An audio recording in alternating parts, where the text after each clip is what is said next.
তো এই সবাই মিলে তারা রাষ্ট্রকে ডিল করে। তো তাদের সংখ্যা নিশ্চয়ই কয়েক কোটি তো হবেই।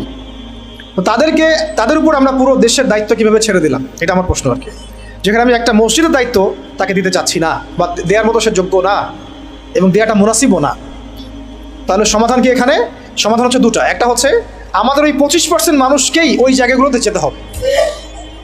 কে?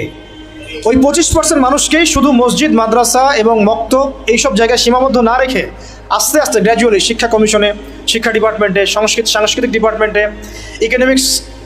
ইকোনমিক্সের ওয়ার্ল্ডে এবং সবচেয়ে বড় কথা ওই পলিটিক্যাল ওয়ার্ল্ডে অ্যাপ্রোচ করতে হবে। তাহলে দেখা যাবে ইনশাআল্লাহ একটা পরিপূর্ণ ইসলামিক রাষ্ট্রের দিকে আমরা যেতে পারবো ইনশাআল্লাহ। অথবা এই সেকশনে যে মানুষগুলো আছে তাদেরকে মহব্বতের সাথে কাছে ডেকে বা তাদের কাছে দিনকে সহজলভ্য করে এমনভাবে তাদেরকে তৈরি করা যেন তারা ওই লেভেলে গেলে রাষ্ট্র যেন বিপথে না যায়। ঠিক যেমন আমি মসজিদ সামলাতে পারছি, সে যেন যোগ্যতা নিয়ে রাষ্ট্র সামলাতে পারে। এই কাজটা কিন্তু আসলে আমার মনে হয় না খুব বড় স্কেলে কখনো হয়েছে, বা আমাদেরকে এটা ফিকির আমরা করেছি। আল্লাহ আমাদের তৌফিক দান করেন। এখন রাস্তা হচ্ছে দুটো।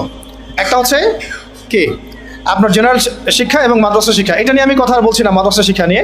জেনারেল শিক্ষা নিয়ে এখন আপনাদের সাথে কথা আর কি। এটা হচ্ছে একটু করা হবে, হজম করতে হবে, একটু হজম করতে হবে আর কি।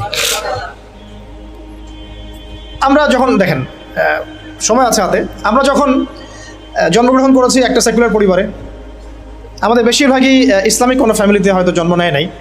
এমনই হয়, মাদ্রাসা ব্যাকগ্রাউন্ড হলো আলাদা হিসাব। যারা জেনারেল লাইনের ছাত্র আর কি, তারা কিন্তু বেশিরভাগই সেকুলার পরিবারগুলো থেকে আসছেন আর কি। পরিবার আমাদেরকে শিখিয়েছে ছোটোবেলা থেকেই যে প্লে নার্সারি 1, 2, 3 থেকে পড়াশুরু করতে হবে। আস্তে আস্তে আমি কি করব, বৃত্তি পরীক্ষা দেবো 5-এ, দেন 8-এ, তারপরে আমি এসএসসি যাবো, এইচএসসি যাবো, অনার্স মাস্টার্স করে আমি অনার্স মাস্টার্সের আগে তো বিয়ে করা যাবে না, হারাম, তাই না? হারাম করে দেওয়া হয়েছে আর কি সমাজ থেকে।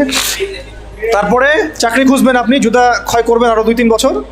কেউ বিসিএস ক্যাডার হবেন, কেউ ইঞ্জিনিয়ারিংয়ে যাবেন, কেউ ডক্টর হবেন। মানে জন্মের আগে পিঠে একটা সিল মারা হয়, হয় বিএনপি না হলে আওয়ামী লীগ, আর নাহলে একটা সিল মারা হয় ডাক্তার না ইঞ্জিনিয়ার, তাই না? এই তো স্বপ্ন।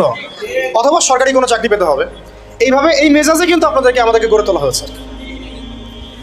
তো এইভাবেই চলছিল, সব কিছু চলছে বিগত প্রায় 40-50 বছর থেকে এইভাবেই চলছে। জেনারেল লাইনের পড়াশোনাগুলোর কথা বলছি আর কি।